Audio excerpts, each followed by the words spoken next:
নমস্কার বন্ধুরা, অনামিকার রান্নাঘরে আপনাদের সবাইকে স্বাগত। আজ আমি মশলা রাইস বানিয়েছি এক প্যাকে। কুকারে বানিয়ে নিয়েছি ঝটপট। যদি মনে হয় কিছু রাতে রান্না করতে ইচ্ছা করছে না বা কোনো সময় ভালো না লাগছে, তো এইভাবে রান্না করে নেবেন, চটপট হয়ে যাবে চটজলদি। তো কিভাবে বানিয়েছি সেটাই আপনাদেরকে দেখাবো। তো তাড়াতাড়ি দেখে নিন কিভাবে বানাচ্ছি আমি। প্রথমেই আমি পরিবেশন করে দেখিয়ে দিলাম একটুখানি, তারপর আপনাদেরকে পুরো রেসিপিটা দেখাচ্ছি। একটা কুকার নিয়েছি, কুকারটায় আমি দিয়ে দিলাম সাদা তেল। এখানে সাদা তেলেই রান্নাটা করতে হবে। 1.5 চামচ এখানে আমি দিয়ে দিলাম সাদা তেল। তো সাদা তেল দেওয়ার পর আমি গরম হওয়ার জন্য তেলটি অপেক্ষা করব। আর এখানে দিয়ে দিলাম 1 চামচ ঘি, গাওয়া যে ঘি হয় সেই ঘি আমি এখানে দিয়ে দিয়েছি। তো ঘিটা পুরো এখন দেখুন তেলের সাথে মিশে গেছে।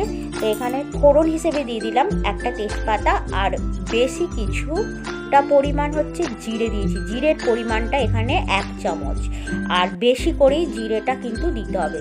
জিরেটা যখন ফুটবে মানে তখন এখানে 3 কোয়া আমি গোটা রসুন দিয়ে দিলাম। এটা থেঁতো করার দরকার নেই, কাটার দরকার নেই। একটা পেঁয়াজ আমি বেশ ভালোভাবে কুচিয়ে নিয়েছি, একটু ছোট ছোট করে স্লাইস পাতলা করে নিয়েছি। তো পেঁয়াজটা আমি এখানে দিয়ে দিলাম। এবার আমি খুন্তির সাহায্যে খুব ভালো করে আমি একটু নাড়িয়ে নিচ্ছি বা ভেজে নিচ্ছি বলতে পারেন। দেখতেই পাচ্ছেন এখানে রসুনটা একটু লাল লাল কালার চলে এসেছে, পেঁয়াজটা কিন্তু আমার এখনো লাল লাল কালার হয়নি। তো আমাকে একটু অপেক্ষা করতে হবে এটা লাল লাল কালার হওয়ার জন্য। আর প্রথমেই বলে দিই, ভিডিওটা স্কিপ করে দেখবেন না, তাহলে বুঝতে পারবেন না। তো পুরো ভিডিওটা দেখবেন, তবেই আপনারা রান্নাটা করতে পারবেন। তো এখানে আমি পেঁয়াজটা ভাজা ভাজা করেছি, খুব বেশি ভাজা করিনি, ঠিক এই রকম ভাজাই আপনাদের করতে হবে। এবার আমি নিয়ে নিয়েছি, দেখুন সোয়াবিন নিয়ে নিয়েছি। এখানে আমি সোয়াবিনটা 1/2 ঘন্টা আগে ভিজিয়ে রেখে দিয়েছিলাম ঠান্ডা জলে বা নর্মাল জল যেটা পড়ে থাকে সেই জলে। আর এখানে কড়াইশুঁটি আর সোয়াবিনটা দিয়ে দিয়েছি। সোয়াবিনটা দেখতে পাচ্ছেন এখানে মিনি সোয়াবিনটা যে ছোট ছোট হয় না, সেই সোয়াবিনটাই আমি এখানে দিচ্ছি। আর তেলের সাথে ঘিয়ের সাথে আমি খুব ভালোভাবে একটু নাড়িয়ে চাড়িয়ে নিয়েছি। এবার আমি সবজি দেবো। পেঁয়াজটা কিন্তু এইরকমই ভাজা ভাজা রাখতে হবে, আমি প্রথমেই বলে দিচ্ছি। বিনস দিচ্ছি এখানে, ধুয়ে পরিষ্কার করে নিয়ে নিয়েছি। তো বিনস এখানে আমি সবজির মধ্যে নিলাম বিনস। আরও কিছু সবজি দেবো, সেটা আপনারা দেখতে থাকুন। আবার আমি খুব ভালোভাবে নাড়িয়ে নিলাম। তো এইভাবে একটা একটা করে সবজি দেবো আর একটু করে আমি নাড়িয়ে নেবো। তো তেলের পরিমাণটা আপনাকে বিবেচনা করে দিতে হবে। আমি এখানে যেহেতু 1 গ্লাস চাল নেব, সেই পরিমাণ আমি এখানে সব কিছু সবজিও নিয়েছি।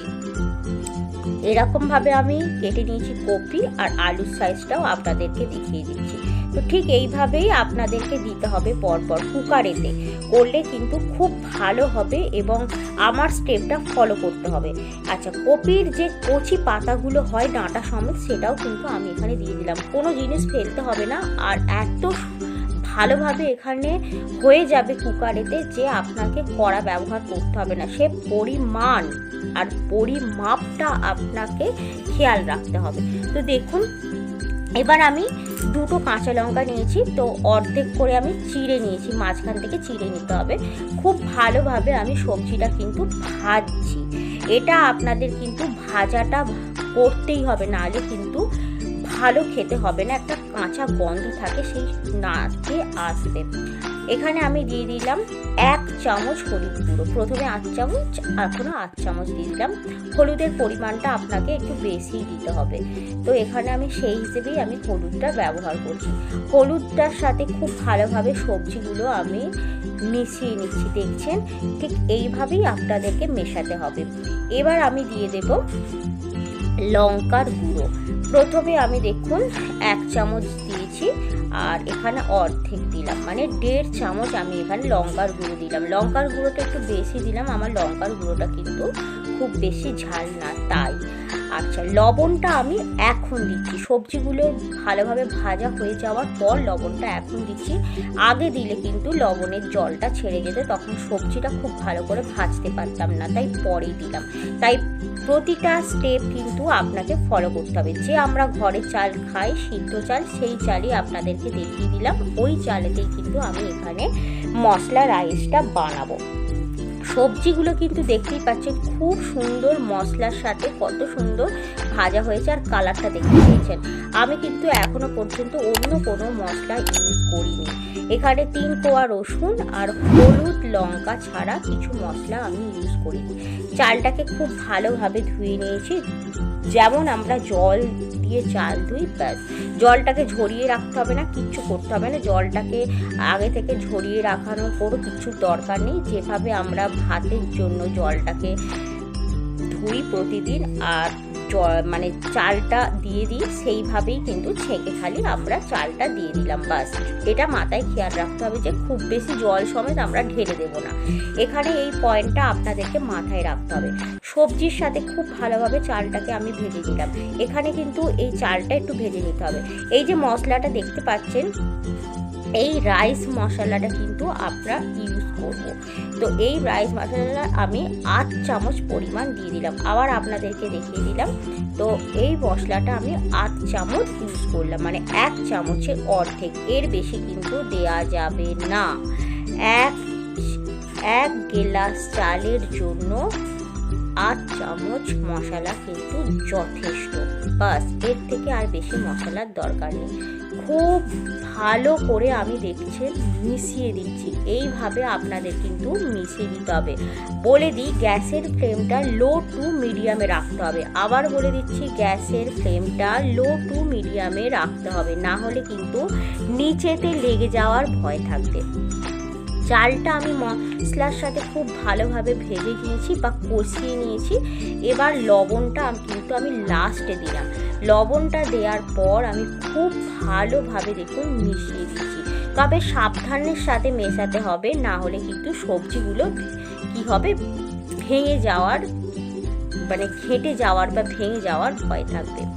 এবার আমি কি করব, একটা গ্লাস নেব। যে গ্লাসে আমি চাল নিয়েছি সেই গ্লাসে আমি প্রথমে দিয়ে দিলাম 1 গ্লাস জল। আমি যেহেতু 1 গ্লাস চাল নিয়েছি তাই 1.5 গ্লাস জল আমাকে দিতে হবে। 1 গ্লাস চালে 1.5 গ্লাস জল। আবার দেখুন 8 গ্লাস জল নিয়েছি, দেখতেই পাচ্ছেন।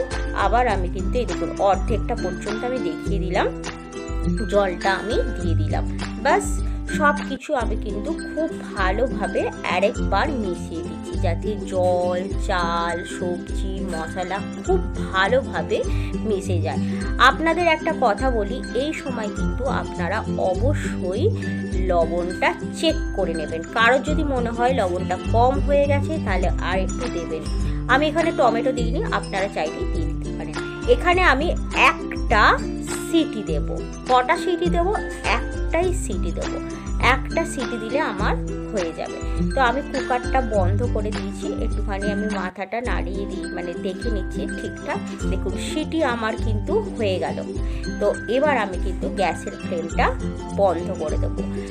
আমার গ্যাসের যে মানে কুকারের যে ভাপটা থাকে ওটা রিলিজ হয়ে যাওয়ার পর আপনাদেরকে দেখিয়ে দিচ্ছি কতটা ঝরঝরে হয়েছে। আপনারা দেখে নিন, নিজেরাই দেখে নিন। এটা যত ঠান্ডা হবে তত কিন্তু আরও ঝরঝরে হয়ে যাবে। সবজি কিন্তু আমার ঘেঁটে যায়নি, কোনো কিচ্ছু হয়নি। আপনারা দেখুন, আপনাদেরকে প্লেটে আমি সার্ভ করে দেখিয়ে দিচ্ছি কত সুন্দর হয়েছে। চটজলদি এই রেসিপিটা কিন্তু দুর্দান্ত। আপনাকে এর সাথে আর কোনো কিছুর দরকার নেই, আপনি শুধুই খেতে পারবেন। তো এই রকম রেসিপি আপনার কেমন লেগেছে অবশ্যই কমেন্ট বক্সে লিখে জানাবেন। আর হ্যাঁ, আমার চ্যানেলটিকে অবশ্যই সাবস্ক্রাইব করবেন। ভিডিওটা এবার আমি শেষ করছি। ভালো থাকবেন, ধন্যবাদ।